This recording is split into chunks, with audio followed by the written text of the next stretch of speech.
Отырыңдар. Biz бүгін жаратылыстану пәні бойынша сабағымызды бастаймыз.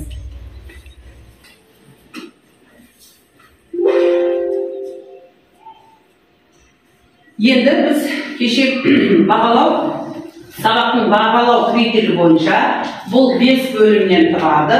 Және бұны біз топбашымыз болып, топ-топпен бағалап, соңында бағалау критерийін шығарып отырамыз. Енді біз өткен сабақтарға пысықтап өтейік, кешегі өтіп кеткен сабақтарды пысықтап өтеміз. Яғни біз ыстық орындық тәсілі бойынша сұрақ-жауап арқылы өткен сабағымызды пысықтап өтеміз. Кім айтады? Әсел айта ғой. Қаңтардан бастап бізде күн сәулесінің түсуі, кешегі тақырыбымыз күн сәулесінің түсуі. Ал түн қатты ұзарады. Өйткені ол кезінде қатты суық болғандықтан түн ұзарады. Ал шілдеден бастап күн ұзарып, түн қысқарады. Өйткені ол кезінде қатты ыстық болғандықтан күн ұзарып, түн қысқарады. Жақсы, Әсел. Диара. Көк жер сызығы жер мен аспанның шекарасын көрсететін сызық. Біз күнде таңертең күннің шығыстан шығатынын бақылаймыз. Ал батыстан күннің батысқа қарай бататынын бақылаймыз. Бұл мезгілдерді күннің шығуы және күннің батуы дейміз. Осы екі мезгілдердің арасы күннің ұзақтығын құрайды. Жақсы. Өткен сабақтан шықты. Енді балдар, біз топқа бөлеміз. Топқа бөліп алайық. Бірінші, біз бүгінгі жаңа сабағымыз жыл мезгілдері. Бірінші топқа бөліп алайық. Осы отырысымызда шығып, мына жерден қағаздар жатыр балдар. Осы қағаздарды алып, сол бойынша жыл мезгілі, неше мезгілден тұрады? Айта ғой. Жыл мезгілдері 4 мезгілден тұрады. Қандай? Қыс, күз, жаз, көктем. Дұрыс. Енді қыс, көктем, жаз, күз болғандықтан біз осы 4 топқа бөлінеміз. Мына жерде суреттен, жасырынып жатқан суретте жыл мезгілдерінің суреті. Сол бойынша партаға барып отырамыз. Аламыз. Біреулер жайда, біреулер аламыз.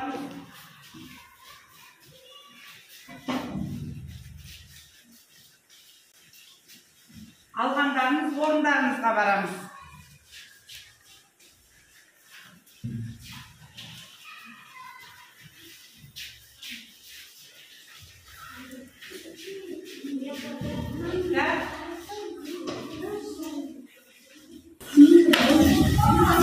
Енді болдық па?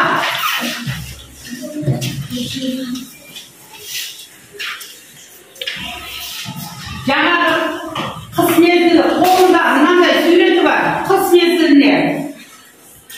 Қайда? Бәрін суреттерін бірде, яғни бұл қыс мезгілі. Сондықтан мына жерге қыс мезгіліне суретін қойып қоямыз. Қыстың суретін қоямыз. Екінші, көктемге мына сурет кімде?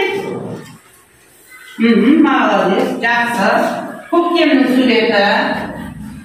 Үшінші, жаздың суреті, дұрыс. Енді соңғысы күздің суреті, яғни осы топтағы суреттеріміз бар ма? Бар. Енді топқа бөліп алдық балдар. Көктем, жаз, күз, қыс деп топқа бөліп алдық. Енді ережемізге қараймыз. Бүгін алтын ереже бойынша біз сабағымызды бастаймыз. Ойымызды ашып айтамыз, бір-бірімізді тыңдаймыз, қол көтеру ережесін қадағалаймыз, бір-бірлеп сөйлейміз, мәселенің мәні бойынша сөйлейміз. Бір-бірімізді ұғынуға тырысамыз, өз бір-бірлердің сезімін сыйлаймыз, құпиялықты қадағалаймыз, уақытша шекараны қадағалаймыз, бір-бірімізге сый көрсетеміз, және болған тобымыз сөзбен, шапалақпен, тағы басқа тәсілдермен аяқтап отырамыз. Бүгінгі біздің тақырыбымыз жыл мезгілдері. Сабағымыздың мақсаты жыл мезгілдерінің ерекшеліктерін анықтайсың, жыл мезгілдерінің ауысуы жанды табиғатқа қалай әсер ететінін түсінесің. Біз жыл мезгілдері туралы жалпы түсінік беріп өтеміз. Яғни, біз 4 топқа бөлдік па? 4 топқа бөлдік, енді 4 топпенен алғашқы осы жыл мезгілдері туралы өзіміздің түсінігімізді, өзіміздің жыл мезгілдеріне арналған тақпақтарымыз бар болса айтып өтеміз. Бірінші, қыс мезгілінен бастайық. Қыс мезгілі қайда? Иә, қыс мезгілі. Білеміз ба мені? Қыс мезгілі. Қандай жаттау, қандай тақпақтар білеміз? Айта ғой Бейбас. Ақ киімді денелі, ақ сақалды, соқыр мұқалтармас күре жанды. Үсті басы ақ қырау түсі суық, басқан жері сықырлап келіп қалды. Дем алысы үскірік, аяз бен қар. Кәрі құдан қыз келіп әлек салды. Ұшпадай көркін киген оқшыр айтып, аяз бенен қызарып ажарланды. Өте тамаша. Енді біз жалпы қыс мезгіліне түсінік беріп өтейік. Яғни мына топ қыс мезгілі. Жаттауын айтып, ол жаттау кімдікі? Кім жазған? Дұрыс айтады, Абай Құнанбай 4 мезгілге арнап өлең жазған. Соның қыс мезгілін Бейбарыс айтты. Жарайсың Бейбарыс, отыра ғой. Енді қыс айларын маған кім айтады? Айтады. Желтоқсан, қаңтар, ақпан. Дұрыс, желтоқсан, қаңтар, ақпан айлары жыл мезгілдері қыс мезгіліне жатады. Түсінді ма? Енді сол айлардағы мерекені білеміз ба? Айтады. 1-ші желтоқсан президент күні, 16-ші желтоқсан тәуелсіздік күні, 1-ші қаңтар жаңа жыл. Өте тамаша. Қыс айларындағы мерекелерді айтып өтті. Енді жалпы қыс айы туралы түсінік берейікші. Бұның бір-бірінен айырмашылығын айтайықшы. Динаға. Қыс мезгілінде күн суық болады. Жерде қар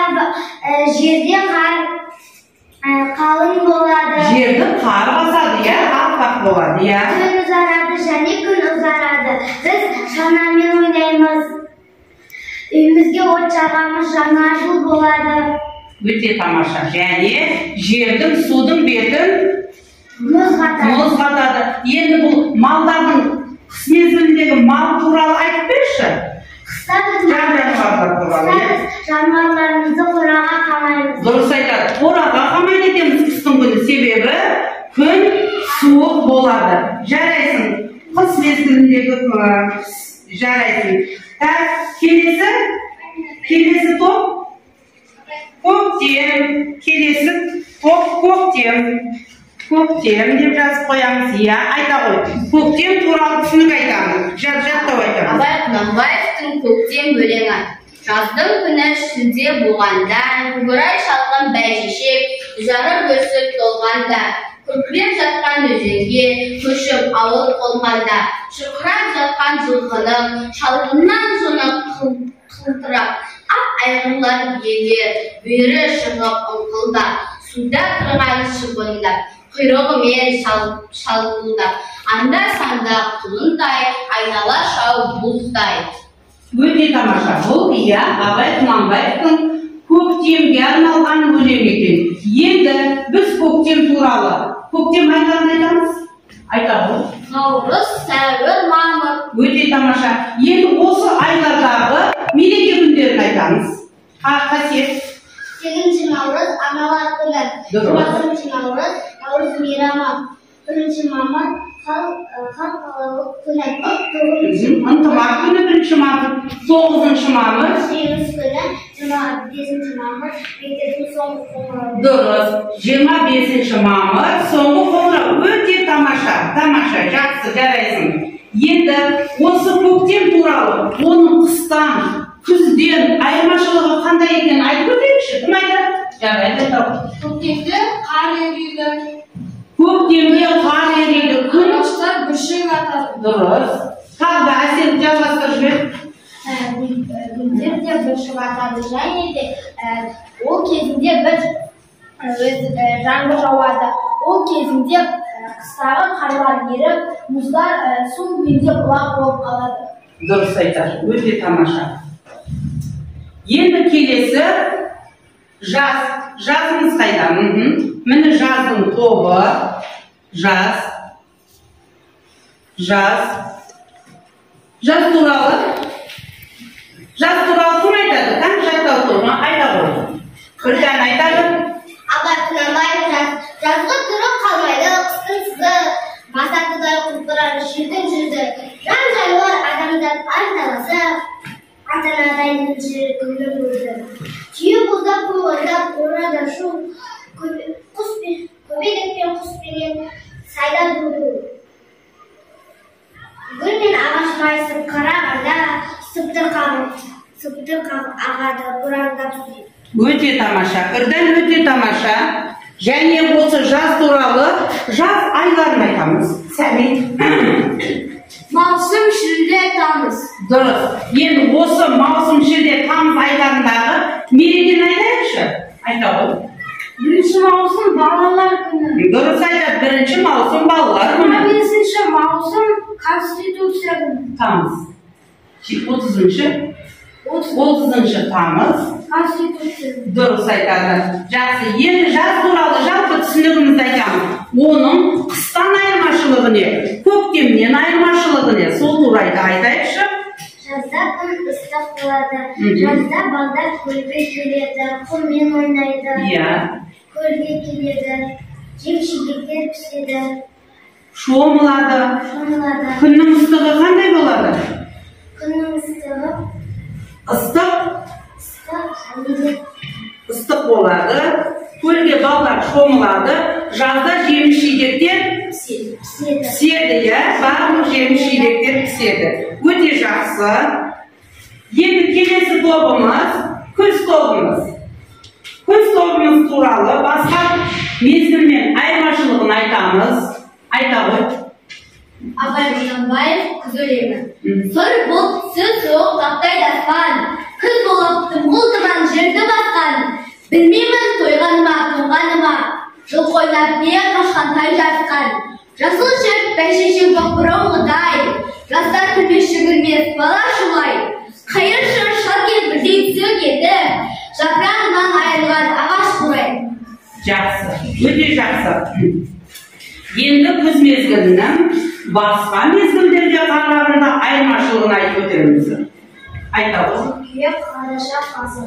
Дұрыс айтады. Күз мезгілдерінің айырмашылығы айлары қыркүйек, қазан, қараша.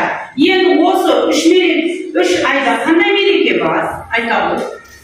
1 қыркүйек білім алу. Дұрыс айтады. 1 қыркүйек білім күні. Біз не істейміз 1 қыркүйек күні?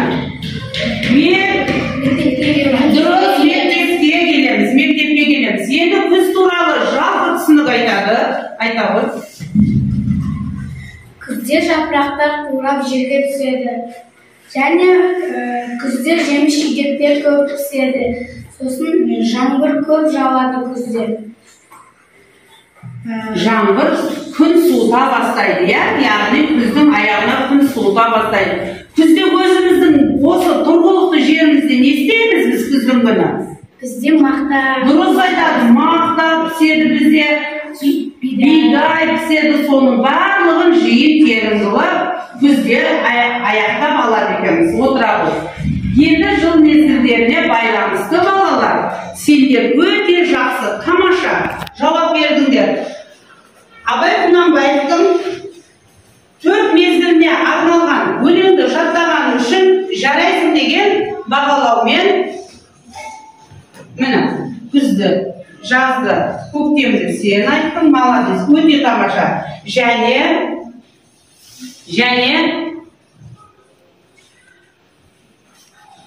күздің осыны топқа беріп жатырмын, өте тамаша. Барлықтарын айларында, мерекелерінде барлықтарын жақсы орындап бердіңдер.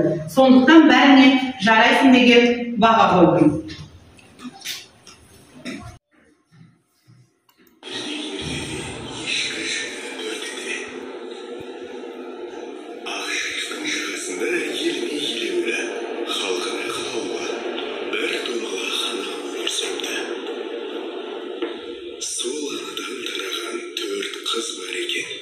Олардың ауыз десе ауызы, күндей жарқыраған көзі бар. Дүниенің сұлулығын өздеріне дарытқан сұлу қыздар болыпты. Анасы жақсы тәрбие беріпті. Үлкен қызының аты Көктем. Ол ақ жарқын, мінезі нәзік. Екінші қыз Жаз, жарқырап, жайдарлы, әр уақытта күлімдеп, нұрын шашып жүреді. Үшінші қызы Күз, басқа қыздарға қарағанда жылауық, жаңбырлы болады. Бірақ қолы ашық мырза екен. Ал кіші қызы Қыз, басқа қыздарға қарағанда салқын, қаталдау. Қыздары бой жетіп, саналы да салмақты қыз болып өсіпті. Осы қыздардың домалағына өздерінің құтты орындарына қондырыпты. Үлкен қызы Арыстай 3 ұл туып, үшеуі де ел қорғаған батыр болыпты. Екінші қызы 3 қыз туып, үшеуі де адамзатқа жан жылуын сыйлай білетін мейірімді қыздар атаныпты. Үшінші қызы Жаздай жайдарлы 3 қызды дүниеге әкеліпті. Төртінші қызы Берекесі мен Арысы мол, қолдары ашық, келген қонақты қадірлеп алып, қонақжай 3 қыз өсіріпті.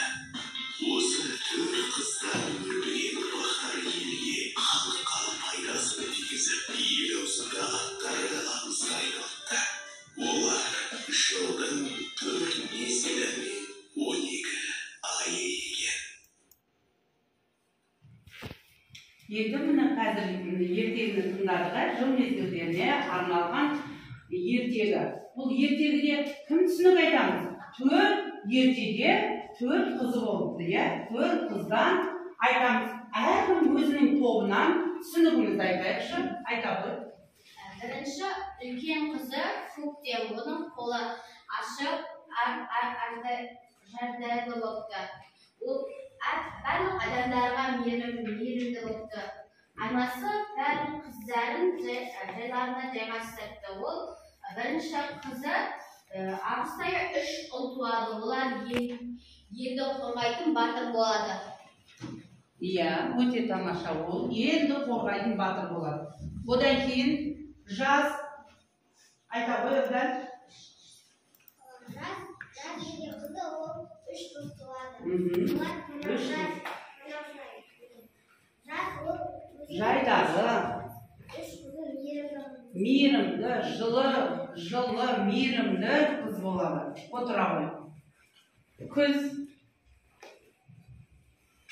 Үшінші қызы ол Күз. Ол жылауық болыпты өте. Ол 3 қыз туыпты. Жайдарлы 3 қыз туған. Күз жылауықтау болыпты. Себебі күзде не қылады? Жаңбыр жауа бастайды. Сондықтан соны жылауықтау деп айтқан себебіміз. Бірақ күз өте ырысты, мейірімді қыз болыпты. Яғни елге пайдасын тигізеді. Қыз туралы айтамыз. Бейбарыс. Ал 4-ші қызы қаталдау болған. Дұрыс. Қаталдау болған. Сондықтан қыз қатал, түсі суық болған. Сондықтан қыз қаталдау және түсі суық болып келеді. Енді осы жыл мезгілдері туралы балдар білдік па? Жыл мезгілдері туралы, яғни көктем, жаз, күз, қыс болып, жыл нешке бөлінеді? 4-ке бөлінеді. 4'ke bölünеді. Өте дұрыс айтасыңдар, 4'ke бөлінеді. Және ай қанша ай болады? Bir жылда 12 ай. 12 айды мезгілі 4 мезгілге бөлінеді. Білдік бі жыл туралы?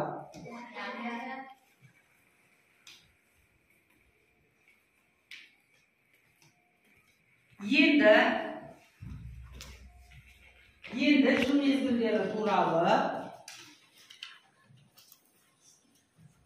әр топқа мен сұрақтар тастаймын балдар. Сызба бойынша жауап бер дейді. Сызба бойынша мен сендерге қазір мына сызбаны тарқатамын әр топқа. Осыған сұрақ бойынша 4 сұрақ астында жазылған. Соған сұрақ бойынша жауап береміз.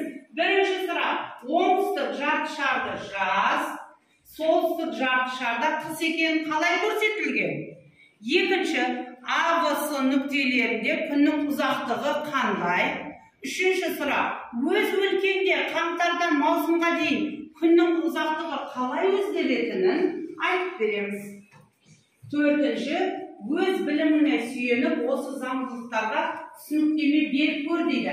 Әрқайсымызға мен сендерге тарқатам тапсырманы, тарқатып осы бойынша сендер маған сұраққа жауап беріп, топтарыңменен ойласып жауап бересіңдер.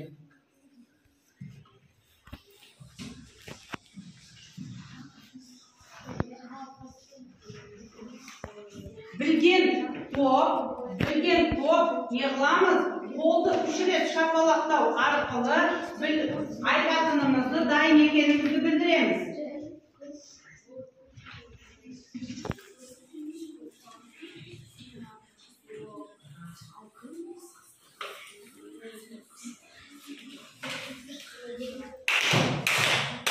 Тамаша.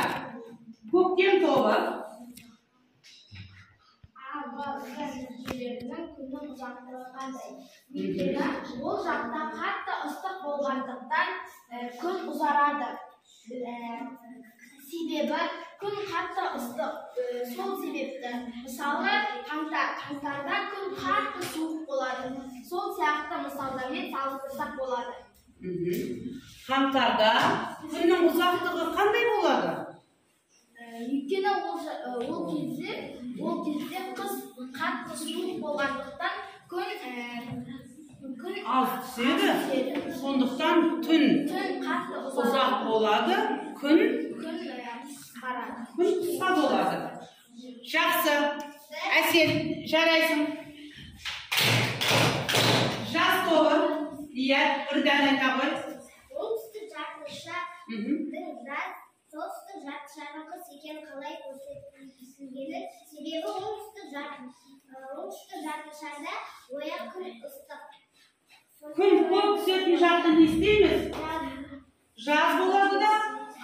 Күн аз түсетін жақ түн болады. Бұл қалай күн мен түн ауысып отырады?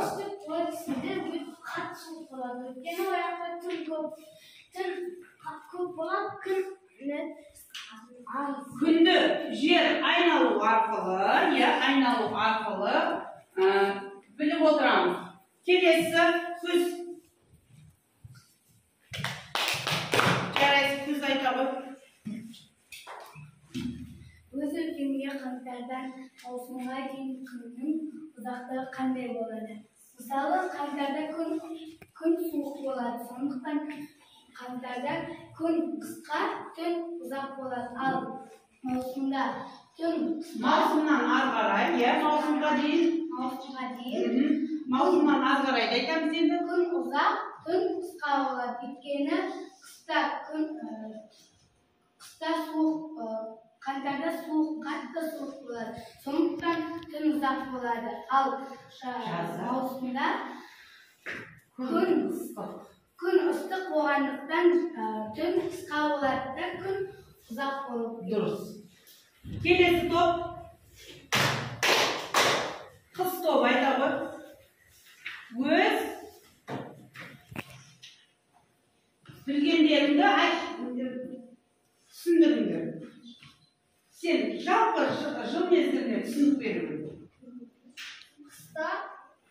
күн суық болады, өйткені ол жақтарда қар көп жауады. Ал жазда болса күн ысып, жеміс-жидектер піседі.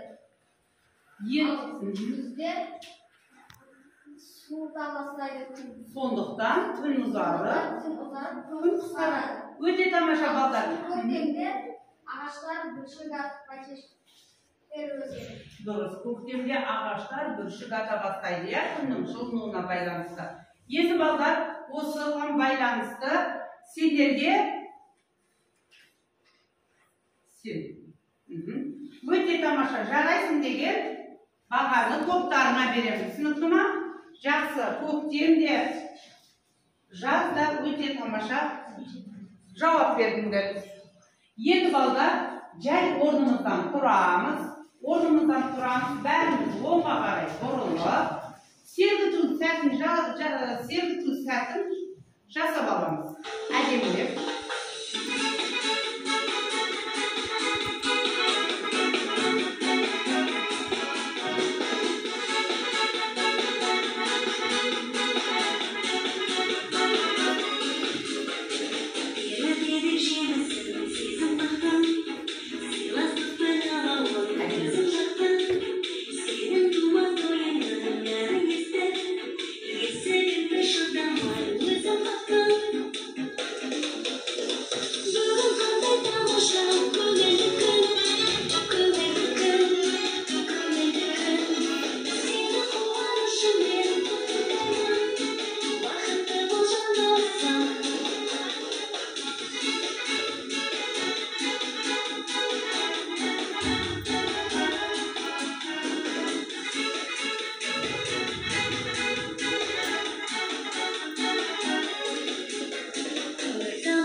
Жасап алды.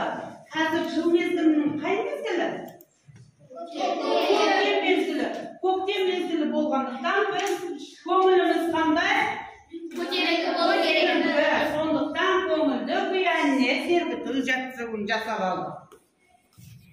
Енді сендердің зерттеу жасаймыз балдар.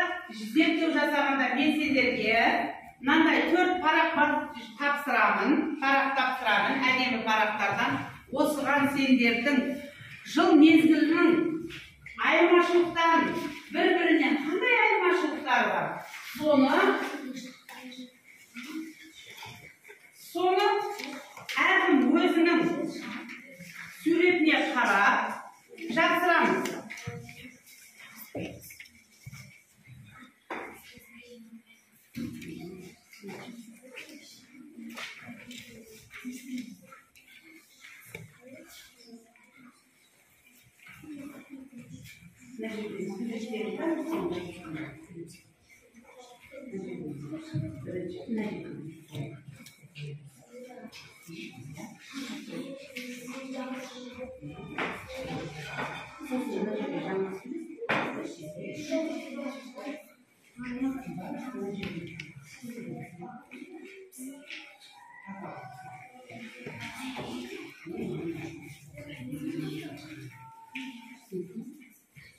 Ben ödevim.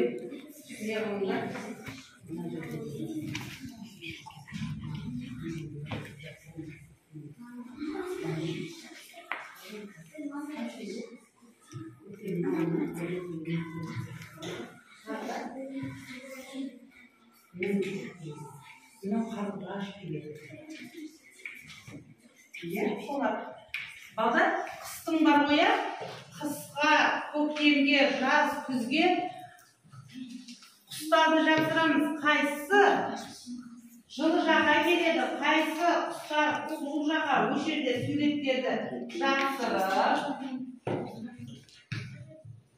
Жазба. Жазға қарайсың.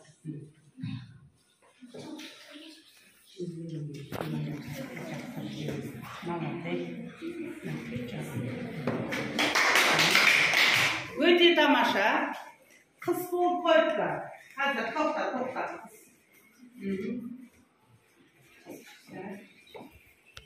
Жақсы.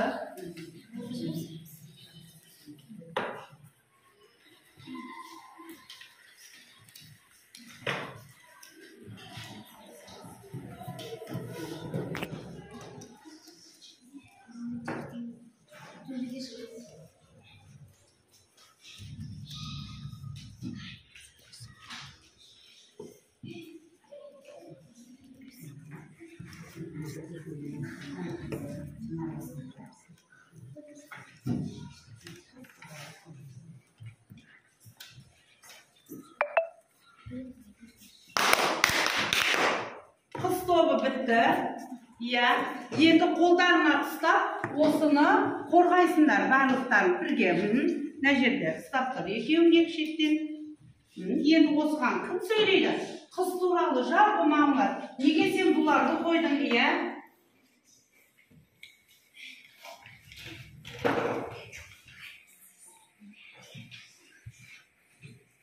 Қыста қоян ақ түсте болады. Ал борсық қыста жүреді. Борсық қыстың күні, иә. Далаға шығып, Иә. қыста тағы қыстың қысы да бар. Қарға қар шақырады. Иә, сондай мақал бар. Қарға қар шақырады. Және қыстың күні ағаштарға қар түседі. Қыстардың айлары қаңтар, ақпан, наурыз. Жоқ, қыстың айлары желтоқсан, Ақпан, қаңтар. қаңтар, дұрыс айтады. Отыра ғой.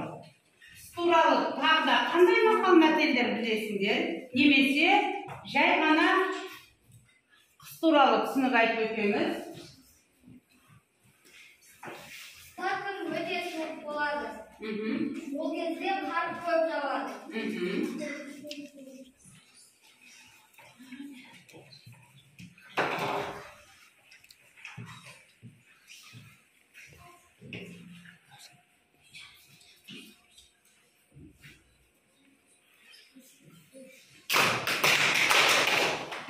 Иә. Көктем айта ғой. Біз бұл жерде көктемдегі болатын заттар мен жануарларды жабыстырдық. Өйткені бізде көктемде талдар бүршік атып, гүлдер шығып, ал құстар есе көк аспанда самғап жүреді. Құстар көктемде қайда келеді? Суық жақтан Суық жақтан жылы жаққа көшіп келеді. Иә, жылы жаққа келеді. Талдар, бүршік, қарлығаш. Иә, отырам, жақсы. Айта ғой, жас тобы.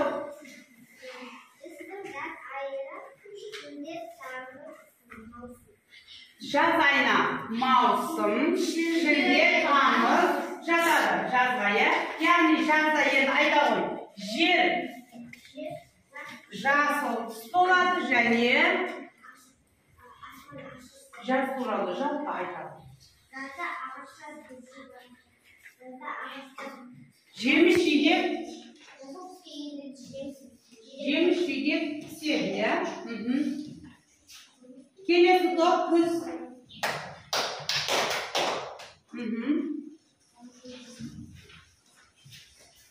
Біз күз тобымыз. Күз тобында күзде болатын заттар мен жануарларды жақтырдық. Біз шырша қыста жазда да күзде де көктемде де дәл осылай өсіп тұра береді. Жасыл болып тұрады екен, дұрыс айтады. 4 мезгілде де шырша жасыл болып тұрады екен, иә? Ал Басқа Басқа талдар, жапырақтар. Жапырақтар сарғайып жерге түседі күзде. Қоян қыста ақ болады. Ал күн жылай бастағанда қоян қоңырлау түске келеді. Өте тамаша. Диараға жарайсың, осы топ өте тамаша. Қыстобына тамаша жарайсың деген баға қоямыз. Көктемге әркім өз ойларыңды айтыңдар. Жақсы. Өз ойларыңды айтыңдар. Енді келесіге қараймыз. Талдау, өз пікіріңді дәлелде дейді. Жаздың бір күні қыстың 1000 күнін асырайды. Мақалын қалай түсінесің? Адам тіршілігі жыл мезгіліне байланысты өзгере ма?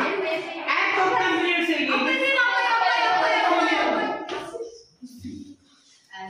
Жаздың бір күні қыстың 1000 күнін асырайды деген сөзді мен былай түсінемін.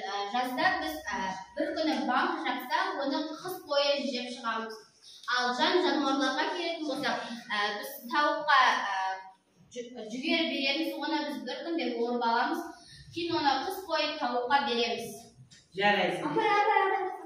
Сәбит айтамын. Жазда бір күнде жеміс жидек жинасақ, қыста оның біткенше жейміз оны.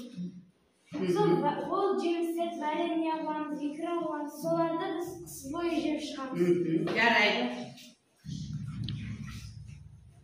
Диара. Біз мысалы бір күнде бидайды орып шықсақ, біз оны қыс бойы келе затымызға жаратамыз. Келесі қыс тобы. Тұрау. Мысалы біз жазда көктемде банк жапсақ, оны біз қыс бойы жейміз. Оны біз бір күнде жапсақ, қыста 3 ай жеп шығамыз. Балдар дұрыс айтасыңдар. Сендер өздеріңнің үйлеріңді айтыңдар да, дұрыс айтасыңдар. Енді сендер бұлай, жалпы жазда біз барлық жеміс-жидектер піседі. Жеміс-жидектер піскеннен кейін бізді қыс қамын ойлап, біз оны банкы жауып, қораптап қоямыз да, оны қысымен жейміз. Ал мал шаруашылығына келген кезде біз жазымен шөптерді жинаймыз, дұрыс па? Жүгеріні жинаймыз, бидайды жинаймыз, шөп жинаймыз. Бұның бәрін қайда жинаймыз? Біз қысқа жинаймыз. Себебі қыстың күні қардың астында шөп болмағандықтан малдар, сондықтан жаздың бір күні 10 күнін асырайық деген тақырыпқа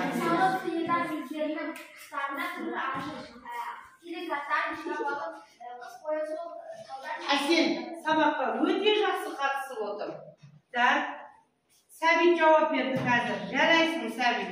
Диара жақсы қатысып отыр сабаққа. Аружан өте тамаша.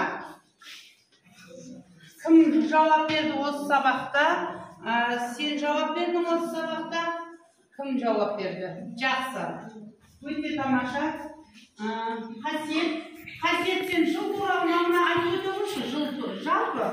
Жалпы жыл 12 жыл туралы айтшы. Қай мезгілді жақсы көресің? Сен өзің қай мезгілді жақсы көресің? Бір ерекше жақсы көретін кезің болады ма? Соны айта қойшы, қай мезгіл? Мен жазды жақсы. Несімен жақсы көресің оны? Ерекшелігі. Қандай ерекшелігімен жақсы? Дұрыс. Демаласыңдар. Дұрыс, жазда сендер демалысқа кетесіңдер, шай демалысқа кетесіңдер,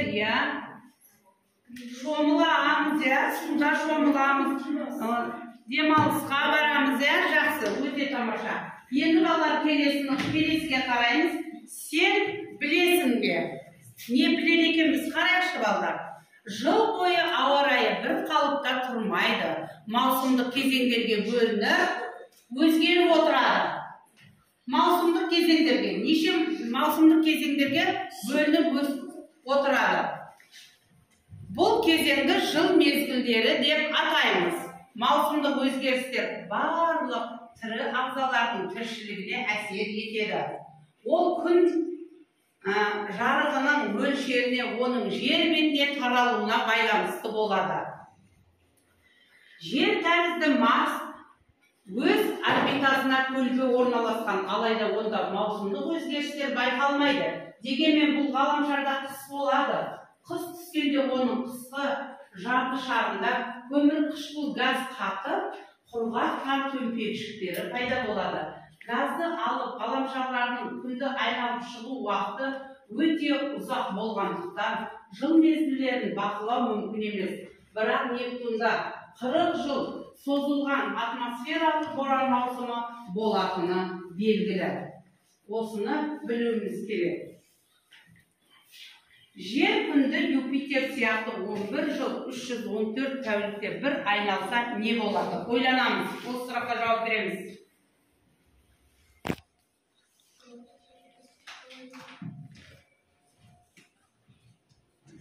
Кім жауап береді? Айта ғой. Сондай күнде айналса, ол жермен бірге тұратын еді. Өйткені жер күнге жақын тұрады. Сондықтан ол күнді тез айналып кетеді. Жарайды, Бейбарыс, жарайсың, жауап бер. Енді тақтаға қараймыз да өзіміздің білген мақал-мәтелдерімізді айтайықшы осы жаз туралы. Әйтпесе әжелерімізден, аталарымыздан естіген мақал-мәтелдеріміз және сөздеріміз кім айтады? Кім оқып береді онда? Айталым. Өсімдік жағалау құтқарушысы деп бекер айтылған. Өсімдік жағалау құтқарушысы деп бекер айтылмаған. Және тағы бір ағаш өлі орман. Әлі. Өлі орман емес деп бекер айтылмаған. Келесі. Орманның жанында өмір сүру аштық көрмек. Өйткені ол жерде талдарда түрлі жемістер. Сондықтан да біз ол жерден алып, сол жерде өмір сүруге де болады. Ол жерде де сулар да бар, барлығы керек заттар бар. Жақсы. Иә, келесі. Айта ғой. Үрден. Ағашты сындыру 1 секунд, өсіру көп жылдар дегені, ағашты біз 1 секундта тез сындырамыз, ал оны өсіру 3-4 жылға кетеді. Дұрыс айтасың. Өте тамаша бірден. Енді шығармашылық тапсырма жаңағы парақтарына сурет топтамаларына тақырып жазамыз дейді. Өздеріне шығармашылық тапсырма.